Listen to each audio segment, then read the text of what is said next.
pessoal! Sejam muito bem-vindos para mais uma aula de Biologia. Meu nome é Joverlaine e o tema da nossa aula de hoje vai ser sobre envoltórios celulares. Um tema que recorre, cai muito aí no Enem, tá? Bom, pessoal, primeiramente a gente vai falar aí dessas estruturas. Como vocês estão vendo, é uma célula. Como a gente sabe, pessoal, a célula é uma estrutura microscópica, tá? Que foi descrita lá primeiramente por Robert Hooke, que ele foi analisar um corte de cortiça. De preferência, ele analisou um corte de um vegetal. Só que esse corte, ele estava morto. Então, quando o Robert analisou esse corte, ele não tinha vida, Então, ele não viu a complexidade de que uma célula tinha. Tá? Então, célula em latim quer dizer célula, pequeno compartimento, tá? E aqui são as estruturas de uma célula. Primeiramente, pessoal, a gente vai falar, membrana plasmática, que é uma das estruturas, citoplasma e o núcleo. Acontece, pessoal, que essas três estruturas, normalmente a gente fala que todas as células têm o quê? Membrana plasmática, citoplasma e núcleo. Acontece que essa informação ela chega a ser um pouco incorreta. Por quê? No decorrer das nossas aulas, a gente viu o quê? Que os procariontes não têm núcleo. Então, o correto é dizer o quê? Que todas as células têm membrana plasmática, citoplasma e material genético. Se tem ou não um material, delimitando ali o núcleo. Então, essas são as estruturas que a gente vai analisar durante as nossas aulas. Então, a primeira das estruturas que a gente vai analisar é a membrana plasmática. Como vocês estão vendo aí na imagem, a membrana plasmática é o que delimita a célula, é o que protege, tá? É ela que faz o controle da entrada e saída de substâncias. E esse controle, pessoal, recebe o nome do processo de permeabilidade seletiva, tá? O que quer dizer o quê? Permeabilidade, que ela é permeável, tá? Entrando substâncias e saindo. Seletiva, ela seleciona quem entra e quem sai. Inclusive, essa é uma das funções muito importantes, pois é a partir desses processos que nutrientes entram dentro da célula, oxigênio, e faz com que a célula mantenha-se viva, tá bom? Então, membrana plasmática, pessoal, olha os sinônimos. Pode ser chamada de membrana citoplasmática ou plasmalema, tá? São nomes aí que podem aparecer na prova de vocês. Presente em todos os tipos de células e é visível somente ao microscópio eletrônico, tá? E aqui, pessoal, temos os componentes. Como vocês podem ver, tem duas camadas de fosfolipídios. Para vocês aí que estão vendo na imagem, não tem essa partezinha roxa? Isso aí é um fosfolipídio. Então, temos uma camada em cima e embaixo temos outra camada, sendo chamada de bicamada fosfolipídio. E essas estruturas aí, esse fosfolipídio, ele tem a parte da cabeça e duas caudas.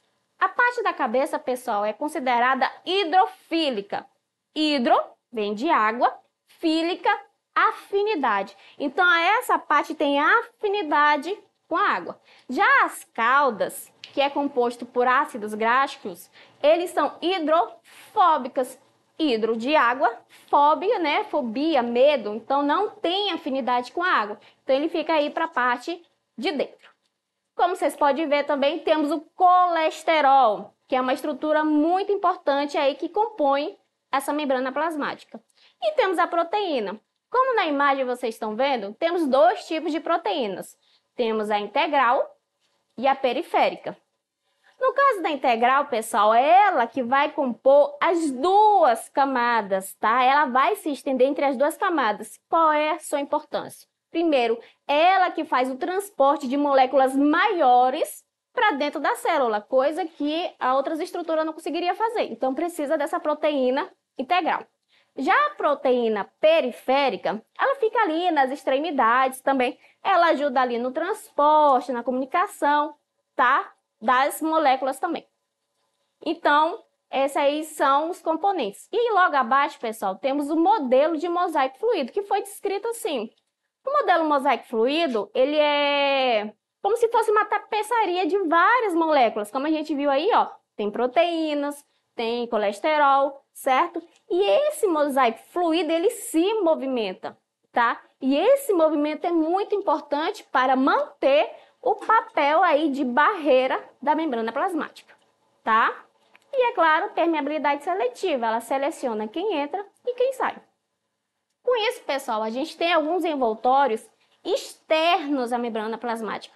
Como vocês estão vendo aí na imagem, tem a bicamada lipídica e mais acima a gente tem um envoltório que é chamado de glicocálice, que é presente nas células animais e de muitos protistas, tá? Isso aí, pessoal, são umas cadeias, né, de carbonos que estão ligados à proteína, recebendo o nome de glicoproteína. Elas podem se ligar também a lipídios, recebendo o nome de glicolipídios, tá? Então, do grego, que quer dizer glicídios, tá? E do latim, quer dizer envoltório. Tem funções muito importantes também. Constitui uma barreira contra agentes físico e químico do meio externo, confere às células a capacidade de se reconhecerem. Olha só que importante, pessoal.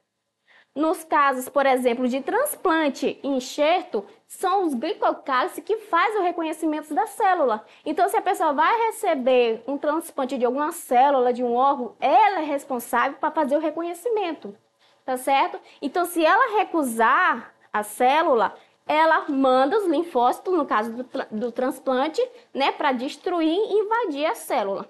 No caso das transfusões de sangue, ela também faz o reconhecimento. É por isso que nós temos aí o tipo A, o tipo B, o tipo AB, o tipo O. Então, ela que reconhece as células sanguíneas também, tá? E forma uma malha que retém nutrientes e enzima ao redor das células. Então, ela é muito importante. Temos um outro envoltório externo, a membrana plasmática, que recebe o nome de parede celular. Ela é presente na maioria das bactérias, nas cianobactérias e alguns protistas, nos fungos e nas plantas, que a gente vai ver agora. Então, no caso da parede celular, ela é diferente da membrana plasmática. Por quê? Lembra que eu falei que a membrana plasmática é permeável e seletiva? A parede celular não. Ela não tem esse controle. Substâncias entram e saem sem nenhum controle, tá? Então, essa é a diferença.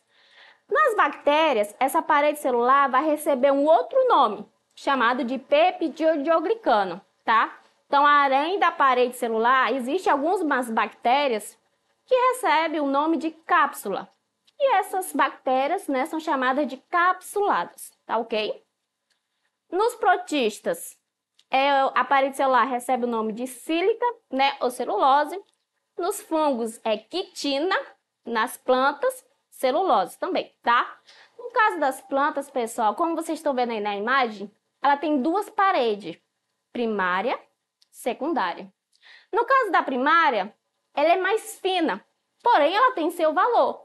Ela é flexível, ela é resistente e permite o crescimento da planta. Já a parede secundária, ela é mais espessa, certo? E ela é composta principalmente por uma substância chamada de lignina.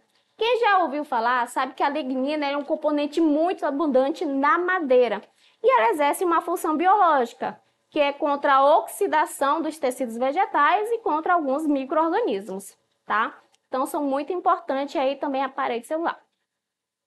Então, o que torna a membrana celular fluida, né? O que faz essa fluidez acontecer? Primeiramente, temos três situações. Temos a temperatura, colesterol, ácidos graxos, saturados e insaturados.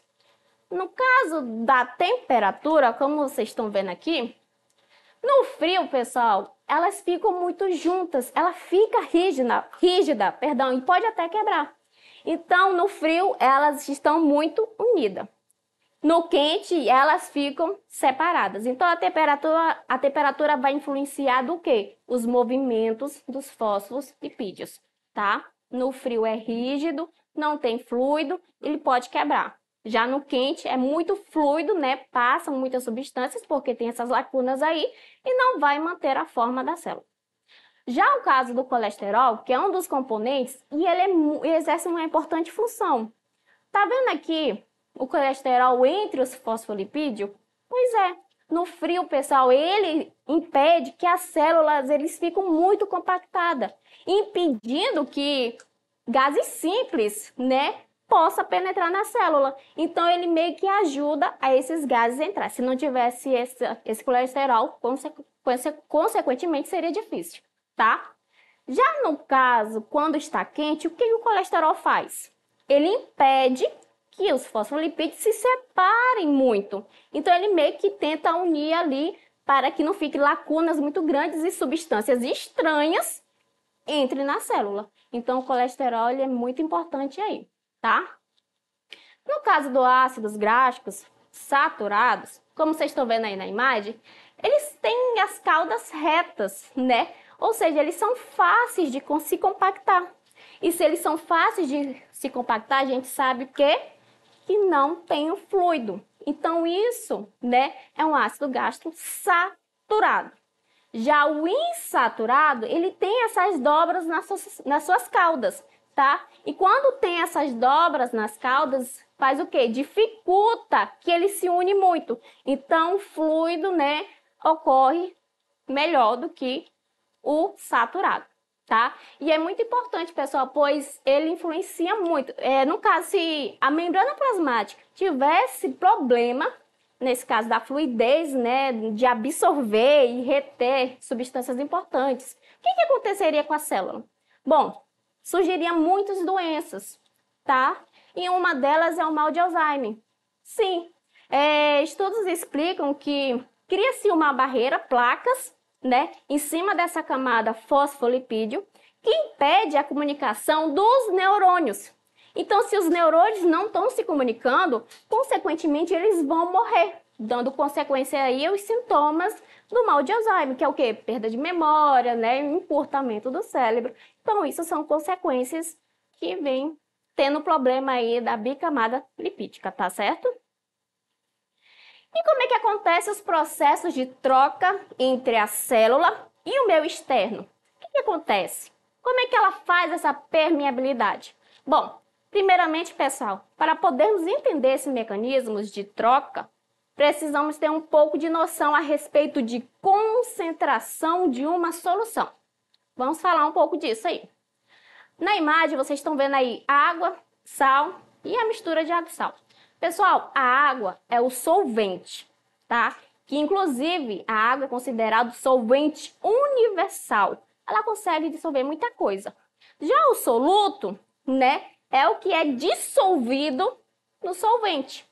Que em conjunto eu vou ter uma solução, tá? Então a solução é a união do soluto e o solvente. Acontece, pessoal, que vai variar a sua concentração. Se tem muito soluto, se tem pouco soluto, como é que isso se chama? E nesse caso a gente tem três situações. Temos o hipertônica, que quer dizer o quê? Tem muita concentração, ou seja, muito soluto, recebe esse nome, hipertônica. Isotônica, que quer dizer igual, está em equilíbrio, tá?